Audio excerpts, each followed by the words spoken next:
पे जैसा जब प्रभु यीशु को क्रूस पर टंगाया गया था, उनको घसीटते हुए उस बोझ के साथ, उस क्रूस के बोझ के साथ घसीटते हुए लाया गया था, उनको तिरस्कार किया गया था। उसके पहले कुछ दिन में हम देखते हैं कि वही लोग जो उनके पीछे जय जयकार करते हुए आ रहे थे,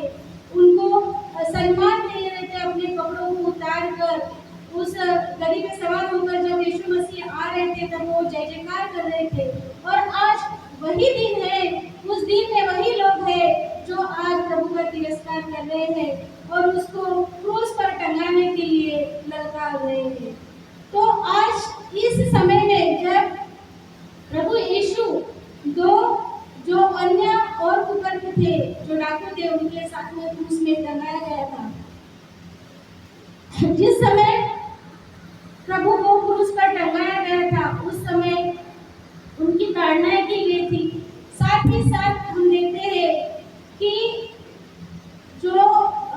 सरदार थे या अन्य लोग थे, यहाँ पे जैसे लूका 23:33 में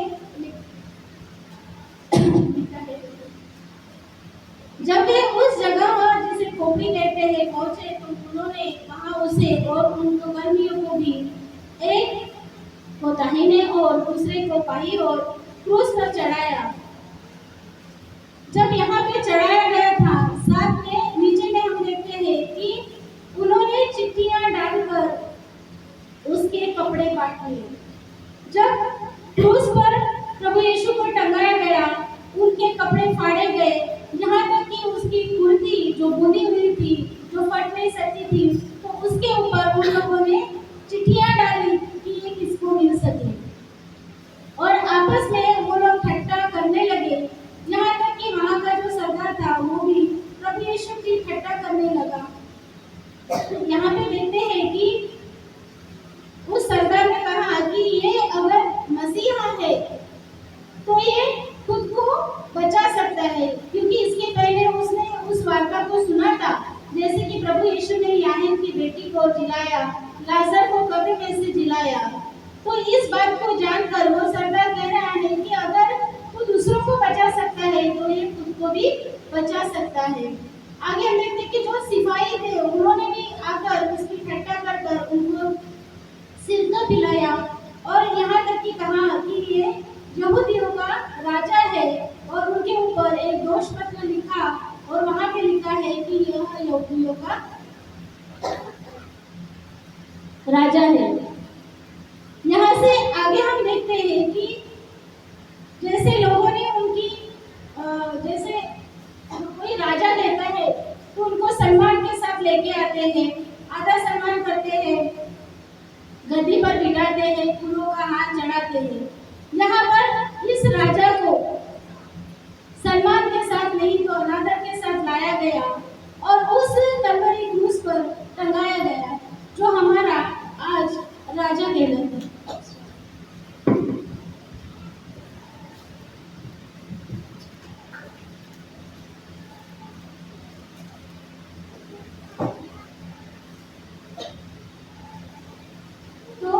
यहाँ पे जैसे और भी दो कुकर्मी थे, उसमें से जो एक है जो प्रभु की निंदा कर रहा है, जो बाकी लोगों के साथ है, प्रभु के ऊपर हंस रहा है और निंदा करते समय उसको कह रहा है कि अगर तू मसीह है तो तू खुद को भी बचा और हमको भी बचा, क्योंकि उसने भी इस बात को देखा है कि अगर बाकी के लोग जो है वो भी उसकी निंदा कर रहे हैं। यहाँ पर जो दूसरा डाकू होता है वो प्रभु के बारे में, जैसे कि यही उन लोग जो उनको प्रभु यीशु को सम्मान दे रहे थे, आज उनके खिलाफ ललकार रहे हैं, यही जिसके पहले उसका जय जयकार कर रहे थे और आज कह रहे थे कि उसको क्रूस पर टंगा दो। तो प्रभु यीशु के बारे में उस दूसरा जो डाकू है उसने कहीं ना कहीं कुछ ना कुछ सुना होगा, इसलिए वो पहले डाकू को डांटता है। फिर पहला डाकू जो कहता है कि अगर तू मसीह है तो तू मुझे भी बचा, मुझे हमको भी बचा और खुद को भी बचा। यहाँ पे हम देखते हैं कि जो पहला डाकू है वो उस बात का प्रमाण मांग रहा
दे रहे, थूक रहे हैं, भाला फोक रहे हैं, यहाँ तक कि कांटों का सरदार भी पहना है, खून की धाराएं बह रही है, फिर भी ये कहता है कि इन लोगों को तू क्षमा कर। तो सच्ची में ये कोई साधारण मनुष्य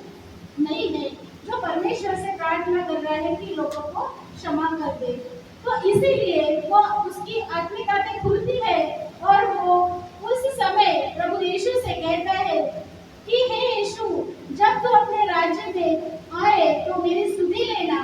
और उसने उससे कहा, मैं तुझसे सच सच कहता हूँ कि आज ही तू मेरे साथ स्वर्गलोक में होगा। प्रभु यीशु उसके ऊपर उसको उत्तर देते हैं कि आज ही इसी समय, मैं नहीं कहता कि कल आना परसों आना मैं जाके फिर से आऊंगा, बल्कि आज ही तू इसी समय मेरे साथ स्वर्गलोक में होगा। तो ये घड़ी है उस पश्चाताप की जो दूसरे डाकू ने की। ना तो उसने कोई वचन प्रभु के द्वारा सुना, ना ही किसी कोई बाइबल पढ़ा या कोई चमत्कार उसने प्रभु के द्वारा देखा, लेकिन एक क्षण में उसने प्रभु को जाना और सही में अपना पश्चाताप किया। जो उसने संसार में रहते हुए किया होगा, जो पाप किया होगा, व्यभिचार किया होगा, हत्या की होगी, जो कुछ भी किया, उन सारे कर्मों को लेकर उसने अपने हृदय से पश्चाताप किया और प्रभु से कहा कि तू अगर राज्य में आए तो मुझे याद करना। तो प्रभु ने उसी समय उससे कहा कि तू, मैं आज ही कहता हूँ कि तू आज ही मेरे साथ स्वर्गलोक में होगा। तो हम कहते हैं कि पश्चाताप करने के लिए कौन सा सही टाइम है। जैसे कि हम संसार में देखते हैं कि पश्चाताप करने के लिए लोग मंदिरों में जाते हैं, हवन करते हैं, पूजा अर्चा करते हैं, यहाँ तक कि वो उपवास करते हैं, यहाँ तक कि बलि चढ़ाते हैं। लेकिन हमारा परमेश्वर जो खुद हमारे पापों के लिए बलि चढ़ गया, तो हमें पश्चाताप कोई होम बलि या कोई अन्न बलि नहीं चाहता। हमारा जो टूटा मन है वही हमारा परमेश्वर की योग्य बलिदान होता है। तो आज वो घड़ी है जो पश्चाताप के साथ हम अपने प्रभु के पास आए और उस डाकू की तरह हम संपूर्ण मन से पश्चाताप कर प्रभु को अपने अंदर में ग्रहण करें, तब हम भी उस डाकू के समान प्रभु के साथ स्वर्गलोक में होंगे। इसलिए जैसे हम देखते हैं कि आज इस घड़ी हम अपने खाली मनों को अगर परमेश्वर के सामने लाते हैं तो निश्चय ही प्रभु हमें महिमा की ओर समझा। जैसे प्रभु ने कहा है कि तुम अगर संसार के सामने मेरा अंगीकार करते हो, मुझे जानते हो, तो मैं अपने पिता के सामने तुझे जानूंगा। अगर तुम संसार के सामने मुझे नहीं पहचानते तो मैं भी अपने पिता के सामने तुम्हें नहीं पहचानूंगा। इसलिए आज वो घड़ी है कि हम अपने पश्चाताप के साथ परमेश्वर के करीब आए और अपने प्रभु के साथ महिमा के साथ स्वर्ग में। इसके लिए प्रभु के पश्चाताप